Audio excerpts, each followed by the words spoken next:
ele verifica que há um objeto estranho que se está a deslocar já muito próximo do pai e vai novamente ao posto para telefonar para os superiores, no sentido de alertar para o que estava a observar.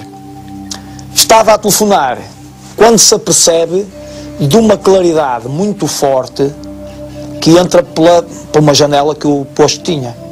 Quando chega cá fora, verifica que uma forte luz, um clarão enorme, projetou-se sobre ele, e nomeadamente sobre o paiol, e verifica que é o tal objeto estranho que está a apontar uma espécie de um foco de luz, vai buscar uma lanterna para tentar ver melhor o que se passa, digamos, na fonte emissora desse feixe de luz, que era o tal objeto estranho, e ao apontar a lanterna verifica que nesse objeto existem 4 seres. Simultaneamente há uma poeira que se levanta do solo, após o qual começa um processo de desmaio.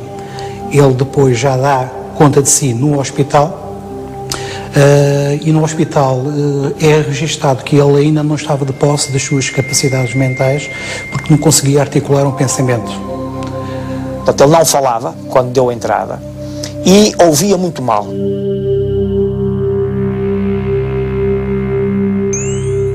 Ele chegou já acordado, mas não falava e ouvia muito mal. Às 3 da manhã, começou a tentar articular, mas pouco esboçava além de uns ses.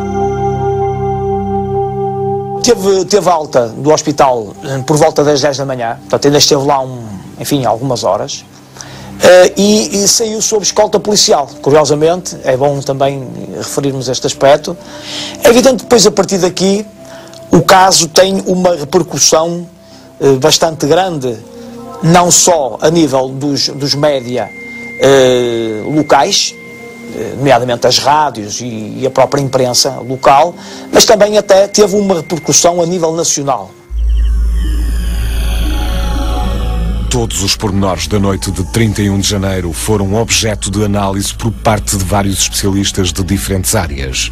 Destes pormenores, um dos que mereceu maior atenção foi o facto do pequeno rádio ter deixado de funcionar no momento que antecedeu a passagem do estranho objeto pelos céus das instalações militares de Cinco Picos.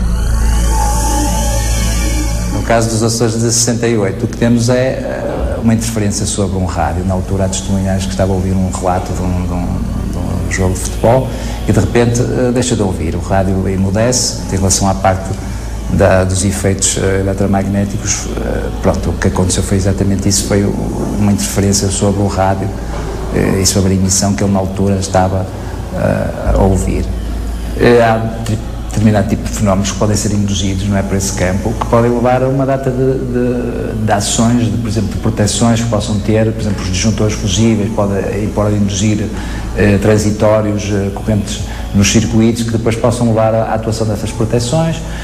No caso das bússolas, se houver um campo magnético intenso, é óbvio que a bússola vai ter que reagir a esse campo, não é? Pode haver até materiais que fiquem magnetizados pela ação desses campos elétricos e magnéticos, e portanto há uma gama muito larga de efeitos que podem surgir quando se utilizam ou quando se aplicam campos eletromagnéticos intensos, não é? Quando algum equipamento pode estar sujeito a esse tipo de campos.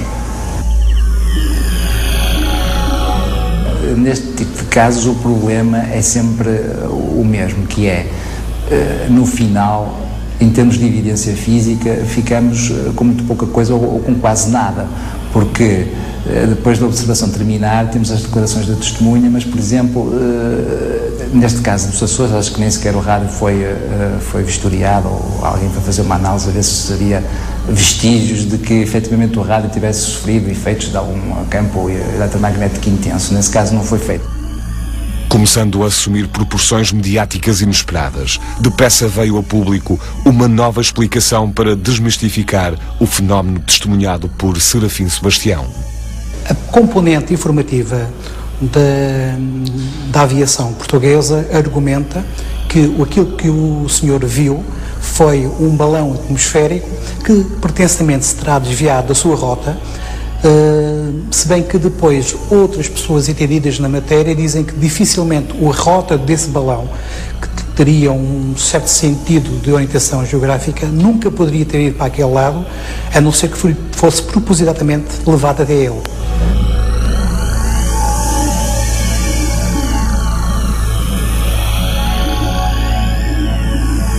O Diário Insular, entretanto, na sua edição de hoje, explicou que ontem havia sido lançado do aeroporto das Lajes um balão meteorológico com diversa aparelhagem elétrica, levado pelo vento precisamente para a zona central da Ilha Terceira, onde se situam as instalações militares citadas. Sobre estas passam fios de alta tensão, onde se deve ter formado um campo de eletricidade estática que poderá ter assombrado o guarda. Face a esta nova teoria, o guarda das instalações de Cinco Picos não ficou indiferente e reforçou o seu insólito testemunho.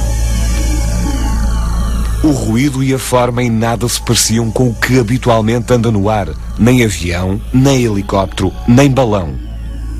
Ele próprio reconheceu que nunca tinha visto nada parecido.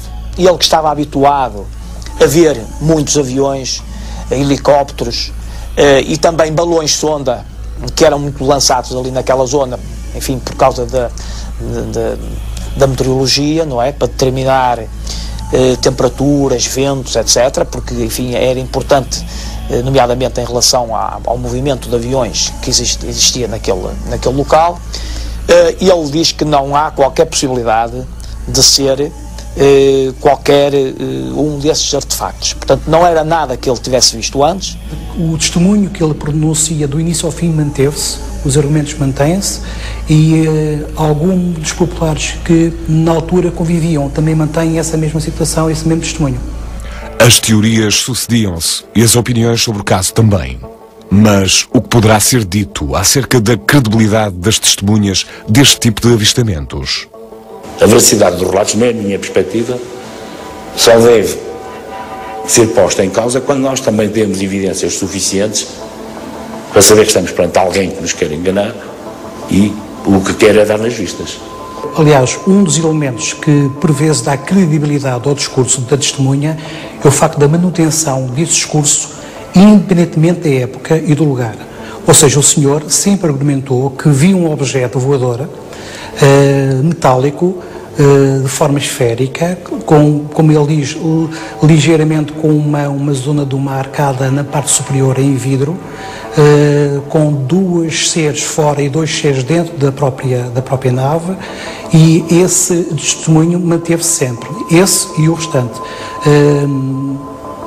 Pode-se dar, inclusive, a situação de que mesmo no hospital, e mesmo quando ele depois foi interrogado pelas forças de autoridade, porque na altura a polícia quis saber mais dados sobre o que é que ele tinha visto realmente naquela noite do dia 31 de janeiro, e ele manteve, quer o argumento, quer os elementos que tinha pronunciado no início, manteve-os sempre na mesma bitola.